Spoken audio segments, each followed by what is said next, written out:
They brutally attack not a normal person, but the President of the United States. Tell your agents to put their weapons down. They executed their plan with precision, except the fact that the last standing blonde soldier was about to give them the tough time on that day.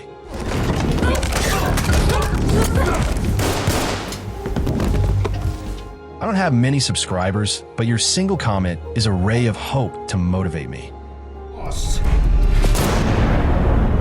The story kicks off at a hardcore military training base where the U.S. Marines are going through a brutal routine. It's not just push-ups and running laps. It's intense obstacle courses, close combat sparring, and non-stop physical exhaustion. Among them is one Marine who's clearly ahead of the pack, Allison. She's quick on her feet, sharp in every move, and looks like she could take on anyone. She's giving it her all and nailing every drill until, out of nowhere, her instructor blindsides her with a sneak attack. It's a hard reminder. Never let your guard down, no matter how good you think you're doing. Later on, we're introduced to Sam, Allison's uncle. But he's not just any relative. He's a government agent with serious clout. When the two catch up at a local bar, Sam's full of praise. He's seriously impressed with how she's performing. Over drinks, he drops a bombshell. He's managed to pull some strings and secure her a position at the White House. The general's already given it the green light. Allison's shocked and thrilled, but there's a nagging thought in the back of her mind. Did she earn this on merit, or is this just family favoritism? Sam doesn't let that doubt linger. He straight up tells her that she's the best Marine he's seen, and that's why she's getting the opportunity. Meanwhile, on the political front, there's some tension brewing. The president is pushing for a new deal with a country called Estonia, a small but strategically important nation near Russia. The whole thing revolves around oil, lots of it, and the president wants to secure a partnership.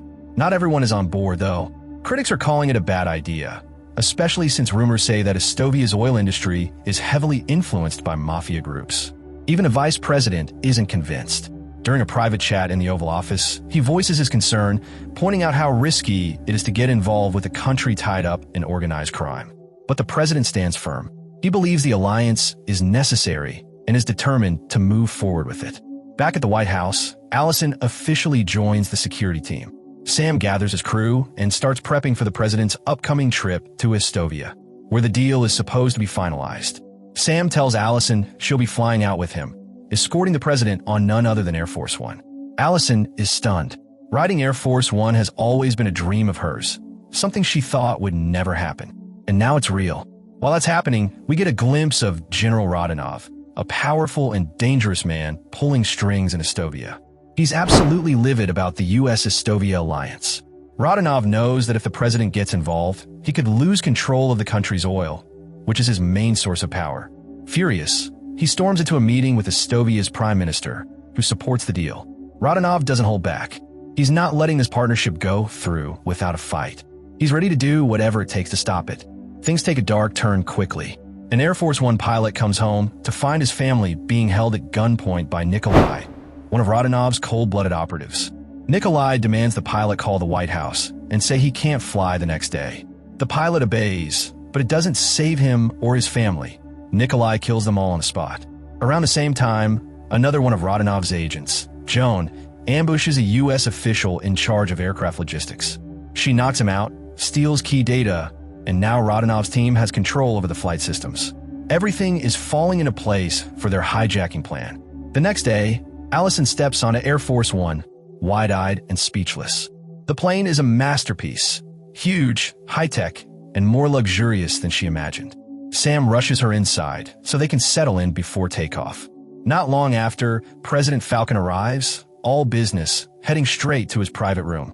Everything seems calm, but trouble's already brewing.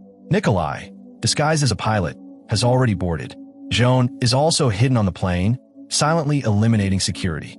As the plane flies through the sky, the control systems stop responding. The communication line is dead. The pilots realize too late that something's gone horribly wrong. That's when Nikolai strikes, killing the real pilots and sending a message to Rodionov. Mission accomplished. Air Force One now belongs to them. In the main cabin, the president talks to reporters about the Estonia deal. He explains that Estonia's leaders reached out for help because their oil profits never make it to their people. But before anyone can react, Rodionov hijacks the plane's intercom system. His voice echoes through the cabin, declaring the president powerless. The entire plane's systems, including satellite control, are under his thumb. From now on, Falcon does what Rodionov says, or else. Sam, realizing the seriousness of the situation, springs into action. He gets the president into a secure room and tells everyone else to remain calm. Security agents spread out to find the infiltrators, but Rodionov's people are already moving. One of them, posing as a journalist, takes out a guard and joins up with another spy. Turns out there are at least 4 of them on board. As chaos spreads, 2 agents storm the cockpit, but Joan is already there, waiting. She kills them both and signals Nikolai. He announces over the loudspeakers that they're fully in control now. To show he means business, Nikolai violently tilts the plane, causing debris to fly. A sharp object cuts deep into Sam's leg. Despite the pain, he orders Allison to stay close to the president and protect him no matter what. Nikolai starts counting down, 20 seconds for the president to come out of hiding or the hostages get hurt. With no choice, Falcon exits the secure room just in time to see 2 more agents taken down by Joan. He's dragged to a less secure section of the plane. Rodionov, through a video call, demands that the president record a statement backing out of the oil deal and denouncing Estovia's leadership. He gives him just 1 hour. While the president is being watched, he tries to resist. He makes a move to escape, but gets overpowered quickly. Meanwhile, Joan approaches the president's location. She knocks 5 times, a signal to her team. Allison catches on. When the journalist leaves his post, Allison mimics Joan's knock. When the door opens, Joan walks into an ambush. A brutal, hand-to-hand brawl breaks out between her and Allison. It's fierce, but Allison dominates. She finishes Joan off, removing one more threat from the plane. In another section, one of Rodionov's guards keeps watch over the remaining hostages. He notices movement from Sam's room and goes to check. The journalist joins him, gun raised. After learning about Joan's death, he alerts Nikolai, who quickly takes over the autopilot and heads to the scene. Allison and the president, now together, are trapped and unsure of what to do next. Suddenly, the intercom crackles. It's the journalist threatening Allison. If she doesn't surrender immediately, he swears he'll kill Sam, her uncle. Things got real ugly real fast. That shady journalist, who'd been pretending to just be a regular guy, suddenly snapped and pointed his gun at Sam. He demanded Sam talk Allison into giving up, but Sam wasn't having any of it. He just looked at Allison and told her straight up, "Protect the president, no matter what." He knew it was a one-way ticket for him either way. The journalist, clearly pissed off that Sam wouldn't back down, didn't waste a second. Boom. He shot him. No hesitation. Then he turned his gun on the hostages and wiped them all out too. The whole plane echoed with gunfire. Allison heard it all and just froze. Her heart sank. She didn't want to believe it, but deep down, she knew Sam was gone. Shaking with rage and grief, she grabbed the president and said they had to move. Their only shot now was the emergency escape setup. She wanted to jump, parachute out, but Nikolai, the cold-blooded mercenary, was already on their heels. He appeared at the worst possible moment. Allison fired at him, but in the madness, she missed and the bullet accidentally grazed the president's hand. Luckily, it was just a scratch. Still, they had no time to waste. With Nikolai almost on them, they both jumped out of Air Force One. The wind was insane, but somehow they made it down. The landing wasn't smooth, more like crashing into the ground, but they were alive. Back in the air, the journalist and his partner were swearing up a storm. They couldn't believe the president and Allison actually got away. Furious, the journalist radioed Rodionov and told him the bad news. He reported that their targets had parachuted into some valley close to the Russian border. Rodionov, boiling with rage, wasted no time. He ordered Air Force One to be destroyed and sent squads of men to scour the valley. His instructions were simple: find the president. No excuses. Meanwhile, back in the States, the Air Force One control room was a mess. The plane had completely vanished from their screens. The crew was scrambling, trying to figure out what went wrong. Calls flew back and forth until they reached the White House. Mark, the president's chief of staff, had the awful task of breaking the news to the vice president. His voice was low and heavy. "Survivors? Barely any," he said. "Things look bad." The vice president didn't waste time. He ordered Mark to get over to Otto Via and handle the search efforts personally. On the other side of the world, the president and Allison were pushing through dense forest, trying to stay ahead of Rodionov's goons. Allison figured they needed higher ground if they wanted to get a signal out. As they climbed, Rodionov's soldiers flooded into the valley, searching every inch. It wasn't long before Allison and the president, exhausted and drained, stumbled upon a rundown hut. They decided to hole up there for the night. Inside, Allison did what she could for the president's wounded hand, but her mind was elsewhere. She was haunted by Sam's death. The whole hijack felt too calculated, like someone had tipped the enemy off. And Sam, he'd been her world ever since her parents passed. Losing him cut deep. As the night dragged on, the president and Allison sat huddled in a corner of the hut, sharing pieces of their past. The president told her how sorry he was about Sam, and Allison opened up, saying how much Sam meant to her. She was sure he would have been proud of her for keeping the president safe.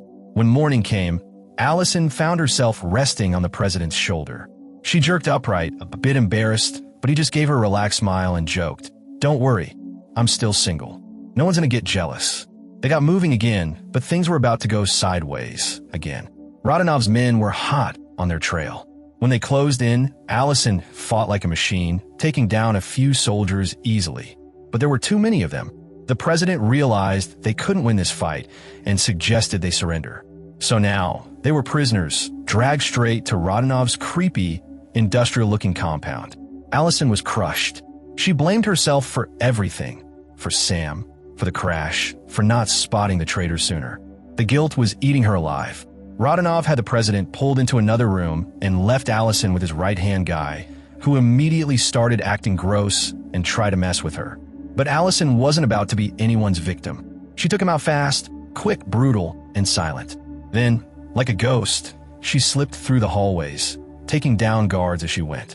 Meanwhile, Rodanov was laying into the president with one of his trademark rants about how capitalism ruined his country, how he used to control all the oil in Avia, and how this new alliance threatened everything he'd built. The president tried to reason with him, saying the deal could actually help both countries. But Rodanov didn't want peace, he wanted power. Rodanov then gave his ultimatum: record a confession, trash the alliance, blame America, or watch Allison die. The president didn't want to cave, but with Allison's life on the line, he finally gave in. Rodanov gave him 1 hour. Back in the studio-like setup, the president was forced into a change of clothes while makeup artists prepped him for the confession. The cameras were about to roll when BM gunshots rang out. Allison stormed in, rifle in hand, and started mowing down Rodanov's crew. She fought like a woman possessed. Rodanov and the president heard the chaos outside the room, realizing she was there and wasn't messing around. One by one, she cleared the hallways until it was just her, the president, and Rodanov left. Rodanov barked threats at her, demanding she give up or he'd shoot the president. She didn't budge. Suddenly, Rodanov shot Allison in the arm. She dropped to her knees, in pain but still glaring at him. Just as Rodanov was about to finish her off, the president pulled out a hidden weapon and shot him dead from behind. It was over. They both survived. Barely. The next morning, Mark finally found them. Relief hit him like a wave when he saw the president alive. He told them there was a nearby airstrip where they could catch a flight back home. But the president wasn't in a rush. "Take care of Allison first," he told Mark. Mark hesitated, then muttered something under his breath. "She's won." Those words hit Allison hard. "She's won." It echoed in her head. That's what her trainer used to say when someone stood out. Someone elite. As she got patched up, Allison asked casually about the unit Mark had brought with him. They gave her basic answers, but then she tossed in a name, Commander Alex. When the soldiers nodded and said they'd spoken to him, something snapped in her brain. Commander Alex wasn't real. He was a guy who ran a bakery back home. She made him up. These weren't allies. They were fakes. Without hesitation, Allison struck. The room erupted into chaos as she took them all out, one by one. Calm and focused, she handled the betrayal with deadly precision. Mark, seeing his plan crumble, turned on the president. He finally confessed he'd been working with Rodanov all along, but he didn't even get to lift his weapon. Allison was faster. One clean shot, and Mark dropped. Things were quiet again, but only for a moment. They dashed for the small airstrip, where a plane waited. The pilot was ready to take off, but the president waved him off and got in the cockpit himself.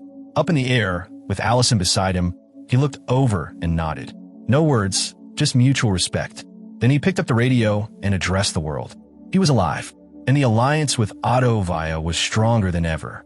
Then, just before signing off, he smiled and dropped a bomb. He was thinking of proposing to Allison.